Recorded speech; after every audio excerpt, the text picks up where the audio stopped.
Hola, iniciamos hoy un análisis, una inmersión en una referencia clave de Mixing Engineers Handbook, la quinta edición de Bobby Owsinski. Un libro denso, cargado de técnica. Sí, sí, muy completo. Un clásico ya. La misión que tenemos hoy es intentar sacar las ideas más prácticas, lo aplicable, vamos, tanto para quien empieza en casa como para, quien quiere ir un poco más allá a entornos más pro. Exacto. Exploraremos desde la preparación, que ya veremos que es crucial, hasta esos elementos que definen una mezcla potente de verdad. Totalmente. Y lo interesante de este manual es que Owsinski no solo pone sus técnicas, sino que recoge sabiduría de muchos ingenieros míticos. Es como un compendio de experiencia. Claro. Veremos cómo ha cambiado el arte de mezclar, pero sobre todo, qué cosas siguen siendo vitales, los fundamentos. Incluso ahora con plugins que casi mezclan solos y la IA metiéndose por ahí. La IA. Sí, pero al final, los principios. La experiencia cuenta mucho, claro, pero entender esto acelera bastante el aprendizaje. El libro, nada más empezar, ya te sitúa en cómo ha cambiado todo esto de la mezcla. Pasamos de estudios gigantes, consolas que parecían naves espaciales, Sí, sí. a trabajar casi todos in the box, ¿no? Con el ordenador, en casa muchas veces. Eso quiere decir que lo de antes ya no vale. ¿Qué va? En absoluto. De hecho, Owsinski machaca mucho con eso. Preservar las técnicas base. EQ, compresión, balance, panorama. Lo de siempre, vamos. Lo de siempre porque es física del sonido. Es como oímos. Las herramientas cambian, los cacharros, los plugins. Ya. Es verdad que antes había como estilos muy marcados por ciudad, ¿no? El sonido de Nueva York, súper comprimido, o el de Los Ángeles, más natural. Londres, Nashville. Exacto. Y hoy, claro, con Internet, YouTube, pues todo está más mezclado, más global. Pero conocer esas raíces, esos porqués, sigue siendo la base. También hace una distinción interesante entre mezclar en estudio y en directo. Sí, claro. En estudio puedes darle 1000 vueltas, buscar la perfección. Bueno, casi. Sí, sí, el detalle microscópico. ¿Y en directo? Uf.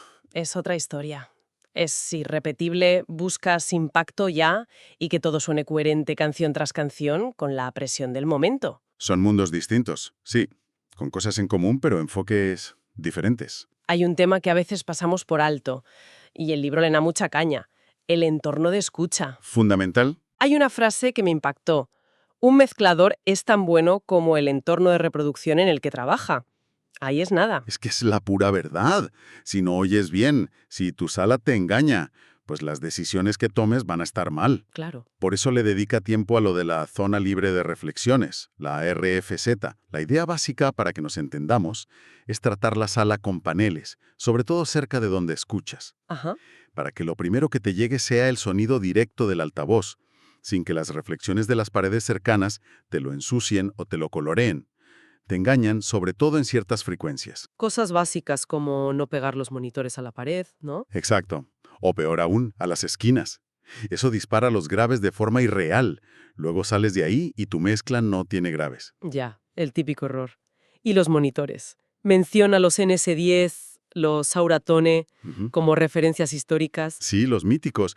¿Qué hacemos? Pues mira, más que buscar el monitor perfecto, que no existe, lo crucial es conocer los tuyos, a muerte. ¿Cómo? Pasando horas escuchando música que controles muchísimo, discos de referencia que sepas cómo suenan en todas partes.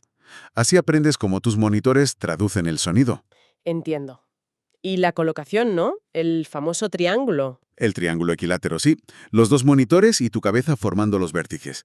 Y un detalle que a menudo se olvida y es vital, desacoplarlos de la mesa. Ponerles algo debajo. Sí, unos pads de espuma densa, tipo Mopads o similar, para que las vibraciones del altavoz no se transmitan a la superficie donde están apoyados. Ah, Eso evita resonancias raras y, sobre todo, que los graves se emborronen o haya cancelaciones. Pequeños detalles, pero suman mucho de verdad. Tiene pegas. ¿cuál es? Primero, la fatiga auditiva. Te cansas mucho antes. Segundo, la imagen estéreo suele ser exagerada, poco natural. Ya. Y tercero, los graves. Es muy difícil juzgar bien el balance de graves con cascos. Además, ¿quién va a escuchar tu mezcla final con auriculares de estudio de alta gama? Poca gente. Cierto. Entonces, la recomendación es usarlos como una referencia secundaria, para comprobar detalles, clics, ruiditos. Ojo, también hay software que simula salas y ayuda un poco. Ajá. Pero la clave si usas cascos es descansos muy, muy frecuentes. cada media hora o incluso antes. Tienen lógica. Y ligado a la escucha, el volumen. También insiste en no mezclar muy alto, que parece lo contrario a lo que uno haría, ¿no? Ponerle fuerte para oír todo. Sí, es contraintuitivo, pero casi todos los ingenieros pro coinciden. El libro cita a gente como Ed Sisi, George Massenberg. La recomendación es mezclar a niveles moderados. ¿Cuánto es moderado? Pues en torno a 79-85 decibeles SPL, como mucho, de forma sostenida. Mezclar muy alto, aparte de que te destroza los oídos a la larga, Claro. te engaña. Nuestro oído no percibe igual todas las frecuencias a distintos volúmenes. Es la famosa curva de Fletcher-Munson. Ah, sí. A volúmenes altos, los graves y los agudos parecen más potentes. Si mezclas así, cuando bajes el volumen, tu mezcla sonará débil, sin cuerpo. Mezclar más bajo te obliga a encontrar un balance que funcione siempre. Y cansa menos, claro. Interesante. ¿Alguna otra técnica de escucha? Sí, me enfina varias. Escuchar en mono, por ejemplo. Vital. ¿Para qué? Para comprobar más de fase entre instrumentos y para clavar el balance fundamental. Si suena bien en mono, en estéreo sonará genial. Y otra cosa útil, salir de la sala. ¿Cómo? Sí, dejar la mezcla sonando y escucharla desde fuera, desde la puerta.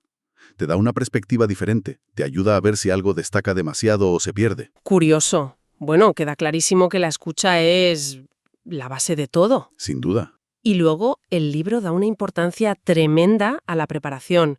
Ese mantra de arréglalo antes de mezclarlo. Parece una obviedad, pero... Es que es oro molido, de verdad. Una buena preparación te ahorra horas, días de frustración después. No es solo ordenar pistas, ¿eh? ¿Qué más incluye? Pues solucionar problemas técnicos antes de empezar a ser creativo. El libro lo detalla bien para los DAOs de hoy.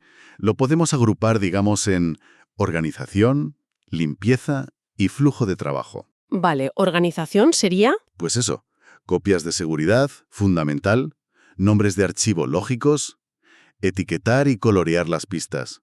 Que de un vistazo sepas qué es cada cosa. Ya. Cita a Joe Ciccarelli diciendo algo como: necesito saber si eso es una armonía alta del coro solo con ver el color. Es eficiencia. Y reordenar las pistas por grupos. Baterías juntas, voces juntas. Sí, eso ayuda mucho a no perderse en sesiones grandes. Claro. Luego, la limpieza técnica. Esto es clave. Ajustar el timing si algo está un poco fuera de sitio. Aplicar fundidos, fades y crossfades en todas las ediciones para que no haya clics. Los malditos clics. Esos. Eliminar ruidos, hums, respiraciones muy cantosas y consolidar las pistas editadas. Que cada pista sea un archivo de audio continuo y limpio. Vale, ya veo. ¿Y el flujo de trabajo? Pues preparar la sesión para mezclar cómodamente, crear grupos o VCAs para controlar secciones enteras con un solo fader, toda la batería, todas las guitarras rítmicas, las voces, Ajá. y configurar ya los envíos a los efectos típicos. Un par de reverbs, una corta, una larga, un delay. Así, cuando empiezas a mezclar, ya tienes la estructura montada. Parece tedioso, Un poco sí. pero te libera para centrarte en lo importante, el sonido. Y no solo preparar la sesión, también habla de la preparación personal, ¿no? Calibrar el oído, estar cómodo. Fundamental. Estar concentrado, descansado, buscar un entorno lo más silencioso posible, tomar notas, hacer descansos sí o sí, ahora, incluso antes. El móvil fuera. El móvil fuera, las interrupciones fuera. Mantener la perspectiva auditiva es difícil, necesitas concentración. Bien. Sesión lista, oídos afinados. A mezclar. El libro divide la mezcla como en 6 elementos clave, ¿no? Eso es. Balance, rango de frecuencia, panorama, dimensión, que son los efectos, dinámica e interés. Y menciona dos cosas que no son de la mezcla en sí, pero que influyen brutalmente. El arreglo y la interpretación. Exacto. El balance, o sea, el nivel de cada cosa, es por donde se suele empezar. Osinski aquí hace mucho hincapié en algo. El balance depende enormemente del arreglo. ¿Cómo? Un buen arreglo es media mezcla hecha, literal. Si los instrumentos ya están bien elegidos, bien tocados, y cada uno ocupa su sitio sin pisar a los demás, Encajan solos. casi. El trabajo de balance es mucho más fácil, más natural. Ahora, si el arreglo es un batiburrillo, denso, confuso, la mezcla se convierte en una pelea constante para hacer hueco. Es verdad. Conecta algo que pasa antes de la mezcla con la mezcla misma. Muy interesante. Menciona elementos típicos del arreglo, ¿verdad? Para tener una idea. Sí, Habla de una estructura típica. La fundación, la base rítmica, batería y bajo, el pad, sonidos largos, colchones, teclados, cuerdas, el ritmo, elementos rítmicos secundarios, percusión, guitarras rítmicas, el líder, la voz principal, un solo, y los rellenos, los fills, las frases de respuesta. Vale. Y da una regla así como de bolsillo. Intentar que no suenen más de 4 de estos elementos a la vez para mantener la claridad. Es una simplificación, claro, pero te ayuda a pensar en la densidad. Muy útil. Y para empezar a hacer el balance, ¿alguna técnica concreta, aparte de, bueno, subir fader, sí, a ver qué pasa? Sí, el método a ver qué pasa. Pues mira, hay varias filosofías. Hay quien empieza por la base, bombo, caja, bajo. Otros por la voz, que suele ser lo más importante. Lógico. Obsinski describe un método más estructurado. El método moderno de mezcla por medidores. Que no es una fórmula mágica, ojo, es un punto de partida. ¿En qué consiste? La idea es ajustar cada elemento principal para que sus picos lleguen a un nivel objetivo en el medidor del máster, puesto en modo peak. Por ejemplo, dice, bombo y caja que piquen sobre menos 5 decibelios UFS, la voz principal sobre menos 10 decibelios UFS. Da una tabla de referencia. Ah, vale. El objetivo no es que eso sea la mezcla final ni mucho menos. Es conseguir un balance inicial más o menos coherente y sobre todo con suficiente headroom, margen antes de que sature, para no empezar con niveles caóticos. Entiendo. Es como poner orden antes de empezar a crear. Exacto. Una especie de static mix basado en niveles de pico. También menciona algo que suena curioso. Mezclar con ruido rosa. Sí, es una técnica. Interesante para balances rápidos. ¿Cómo funciona eso? A ver, el ruido rosa tiene la misma energía en cada octava, y eso se parece más a cómo oímos nosotros que el ruido blanco. Propone 2 maneras rápidas de usarlo. ¿Cuál es? Una, pones el ruido rosa sonando solo y vas subiendo cada pista hasta que apenas la oigas por encima del ruido. 2. Pones el ruido rosa encima de tu mezcla, ya casi al final, y bajas las pistas que sobresalgan mucho del ruido. Curioso. No sustituye a escuchar con calma, claro, pero como comprobación rápida del equilibrio general de frecuencias. Puede tener su punto. Vale, ya tenemos un balance inicial. Siguiente elemento. Panorama. Crear la imagen estéreo, ¿no? El espacio. Eso es, colocar las cosas a izquierda y derecha.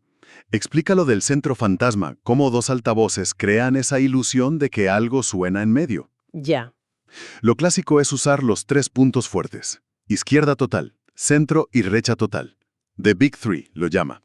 Pero ojo, advierte del peligro del Big Mono. ¿Qué es eso? Cuando paneas demasiadas cosas a tope a los lados, L y R. Suena amplio, sí, pero el centro se queda vacío, débil. Ah, claro. Para evitarlo sugiere usar puntos intermedios. No solo L, C, R, también L30 a R60. Panear a los huecos, panning to the holes, dice. Buscar sitio para cada cosa y crear una imagen más definida, menos polarizada. Interesante. O usar técnicas de stereo with focus, que mantienen la amplitud pero con un centro más sólido. Incluso menciona trucos para panear sonidos fuera de los altavoces, jugando con la fase o procesadores mid-side. Pero eso ya es más avanzado. Y llegamos a un tema denso. La dinámica. Compresores, limitadores, el mundo de la compresión. Uf, esencial hoy en día. El libro explica bien los controles básicos que hay que entender sí o sí, que es a partir de qué nivel empieza a actuar el compresor. Vale. Ratio, que es cuánto comprime. Un 4.1 significa que por cada 4 decibelios que la señal pasa del umbral, solo deja pasar 1. ¿Entendido? Ataque, attack, que es cómo de rápido reacciona. Y liberación, release, cómo de rápido deja de actuar. Pillar el truco a estos 4 es la clave. Pero más allá de los botones, ¿para qué se usa principalmente la compresión? Pues el libro destaca 3 usos principales. 1. Controlar niveles que varían mucho. Una voz que a ratos susurra y a ratos grita, un bajo inconsistente, el compresor los iguala un poco. Para que se oiga siempre. Exacto. 2. Para moldear el sonido. Cambiar la pegada, el punch, de una batería jugando con el ataque, o darle más sustain, que el sonido dure más, jugando con el release. Ah. Y 3. Como efecto creativo. A veces se usa para cambiar el timbre de forma drástica. Y aquí entra la famosa compresión paralela. La New York Compression. Esa misma, que es mezclar una copia de la señal, normalmente la batería o el bajo o la voz, comprimida a lo bestia, muy agresivamente, con la señal original sin comprimir. ¿Y qué se consigue con eso? Pues, le das cuerpo densidad pegada, pero sin cargarte los transitorios iniciales, el ataque, porque mantienes la señal original intacta. Es un truco muy potente. Habla de tipos de compresores, porque hay 1000. Sí, describe un poco el color o el carácter de los tipos clásicos que ahora tenemos en plugins. Los ópticos, como el LA2A, suelen ser suaves, musicales, geniales para voces. Ajá. Los FET, como el 1176, son rapidísimos, más agresivos, muy usados en baterías, rock. Los VCA, como los DBX, tienden a ser más limpios, transparentes. Vale. Y menciona el compresor del bus estéreo de las consolas SSL, el famoso pegamento, que ayuda a que suene cohesionado, como una unidad. El clue. Ese. No se trata de tenerlos todos, sino de entender qué te puede dar cada tipo. También habla del deesser, claro, para controlar las Cs de las voces. Sí, las sibilancias. Eso es. Y de pasada, las puertas de ruido gating para limpiar silencios. Y los limitadores, para controlar los picos al final y que no sature. Muy completo.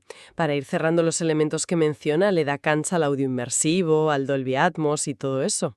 Sí, le dedica un capítulo. Reconoce que es algo cada vez más importante. ¿Y qué destaca? Explica bien el cambio de paradigma, pasar del surround de siempre, basado en canales fijos, 5.1, 7.1, a Atmos, que es basado en objetos. Objetos. Sí, la idea es que puedes colocar sonidos individuales, una voz, un efecto, un instrumento, como objetos en un espacio 3D, ancho, alto y profundo, con mucha precisión. Vaya. Y lo bueno es que el sistema luego adapta esa mezcla al número de altavoces que tengas, sean 2 auriculares con renderizado binaural o 7.1.4.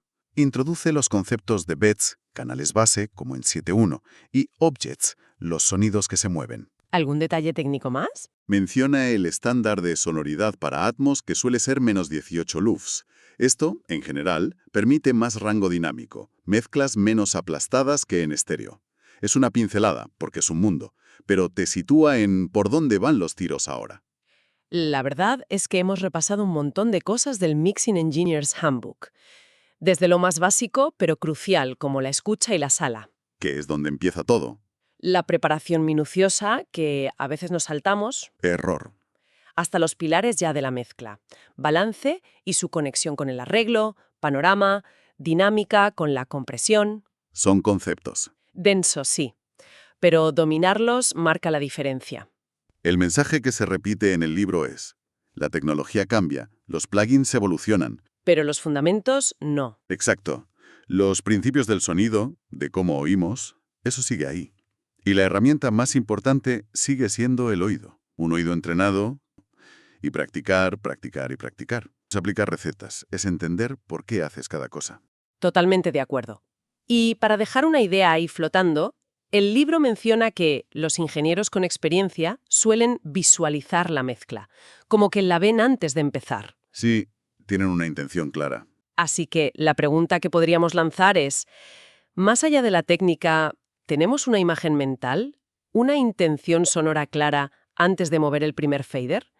¿Qué historia queremos contar con ese sonido? Buena pregunta para reflexionar. Con eso, cerramos este análisis en profundidad. ¡Hasta la próxima! Hasta la próxima.